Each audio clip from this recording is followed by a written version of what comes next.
Hi and welcome back. So popping up on my YouTube feed of late has been a series of videos that have been fronted by gentlemen who are much the same age as myself. This is the latest one, but I've probably watched somewhere between 5 and 10 of these within the last 30 days, all with varying views on much the same topic, but all with the same general idea of how men in particular tend to change their outlook on life as they grow older, with the focus being on how their viewpoint tends to change to a far more negative outlook.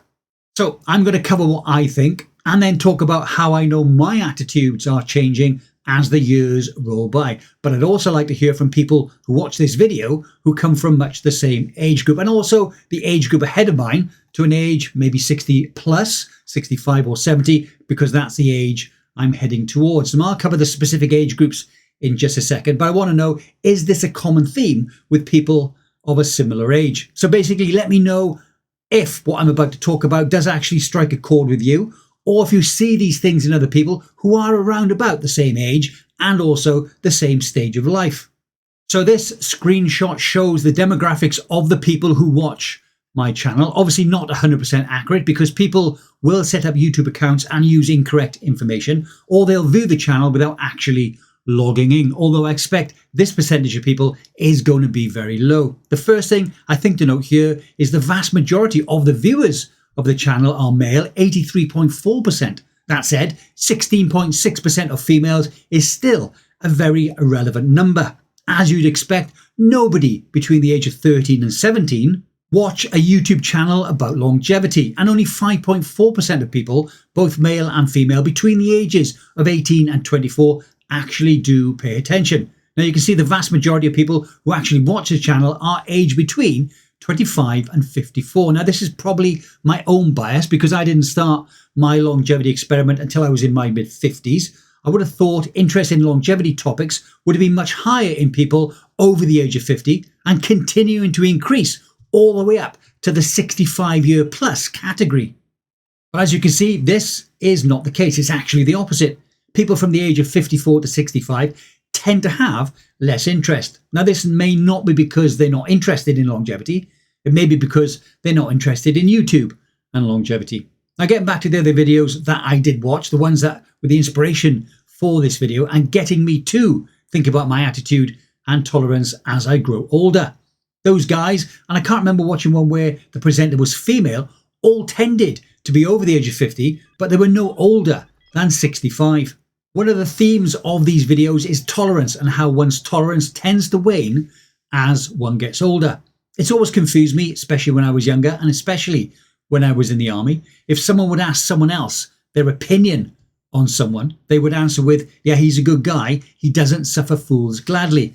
And I always thought it and probably said it, although I can't remember actually saying it, but I used to think, well, who does suffer fools gladly? Do you suffer fools gladly? Now, one area where my tolerance is wafer thin at the moment is when people contact me online.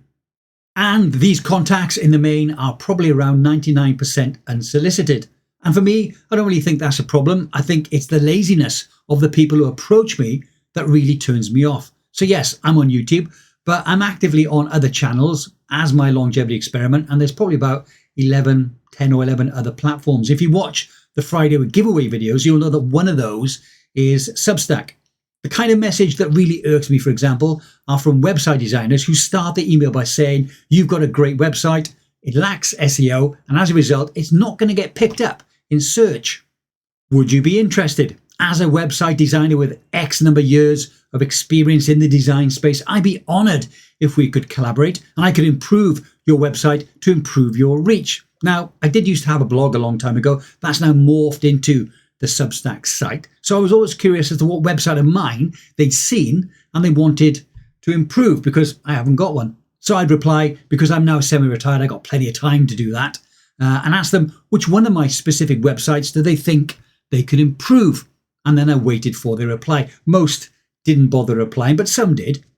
And those that did reply didn't really answer any of my questions. Their reply was then more of a business proposal, telling me what they could do, how much they would charge, and how I would like to proceed. Generally, I would just ignore these and they wouldn't reply. Occasionally, they would reply and I would ignore them. But on the odd occasion, when I had nothing better to do, then I would reply to them. I would reply asking them to elaborate on what they could do for me, how long it would take, and how much it was going to cost, etc.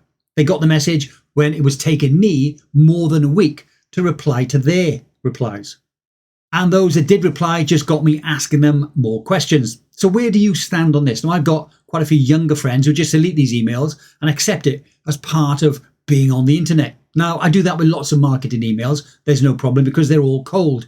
But then when people decide to send me an email, giving me the impression that they've looked at my website, which I don't have, then I see them as being slightly more sinister. Now, I think another element to this theme is a gradual wearing away of my filter. My mother always used to say to me, if you've got nothing to say, then don't say anything at all, Vincent. Which I suppose does have its merits. I unfortunately found it difficult to live by this mantra and always tended to tell the truth, even when it wasn't asked for. Now, I really want to know what you think about this, especially people who are in the 50-year-old plus group. As you grow older, is your filter also wearing away slowly? And is you worrying about what people think of you also really not an issue? So that's the element of talking, where most people would say the wise money would go with keeping your mouth shut. Let's now look at the other side of the coin. And this is not talking enough. In the past, girlfriends who were obviously destined to be ex-girlfriends would talk to me about how I should act in social situations that involve their friends, and that's specifically their friends and not our friends. In most new situations, I tend to sit back, watch and listen before I actually join in the conversation. If after this initial period I've decided that for one reason or another I don't want to share my opinion, I just sit there and keep quiet. And then even if for all the right reasons, maybe they thought I was shy or I felt intimidated, one of the group would ask me for my opinion. So maybe I would feel more included. I have to say, this is 100% the right thing to do. So I wouldn't be rude. I'd give them my opinion as succinctly as possible, and then I'd check out again. And this wasn't because I disagreed with the general consensus of the group. On the contrary, as I've said before, I'm more than happy to tell people what I think, even if it's not the right thing to say at the time. I think that generally one of the benefits of getting older, and as a result of having met more people in more situations, you do become a better judge of character. It's a lot easier to spot the troublemakers and the drama queens, male and female, and then obviously do what you want to do, but I generally tend to avoid them. Again, I'd love to know what you think. Let me know in the comments section below. Have you found that with age, it gets a lot easier to spot the troublemakers and the drama queens? And then when you spotted them, let me know what you do about it. Now, one thing that I think has affected my filter is living here in the Philippines. It's different here. Everybody generally is very friendly. English is their second language, so I do give those people the benefit of the doubt when they say something that I think is either incorrect or I completely disagree with.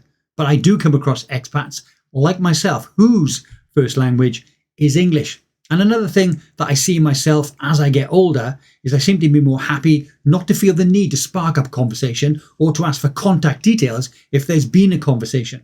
Now, there aren't that many expats here, so I will give them a nod if we do make eye contact as we pass in the mall.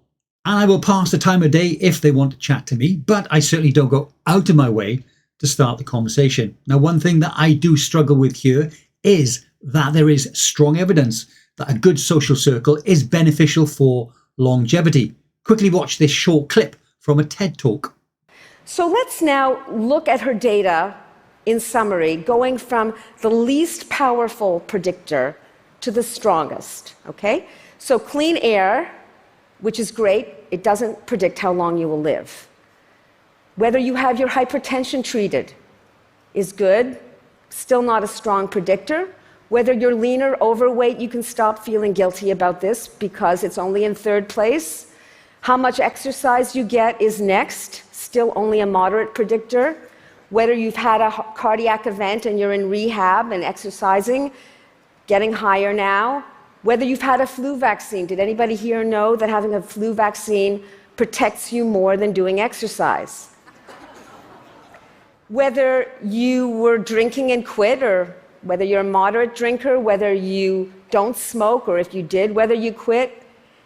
And getting towards the top predictors are two features of your social life. First, your close relationships. These are the people that you can call on for a loan if you need money suddenly, who will call the doctor if you're not feeling well, or who will take you to the hospital, or who will sit with you if you're having an existential crisis, if you're in despair. Those people, that little clutch of people, are a strong predictor, if you have them, of how long you'll live. And then something that surprised me, something that's called social integration. This means how much you interact with people as you move through your day.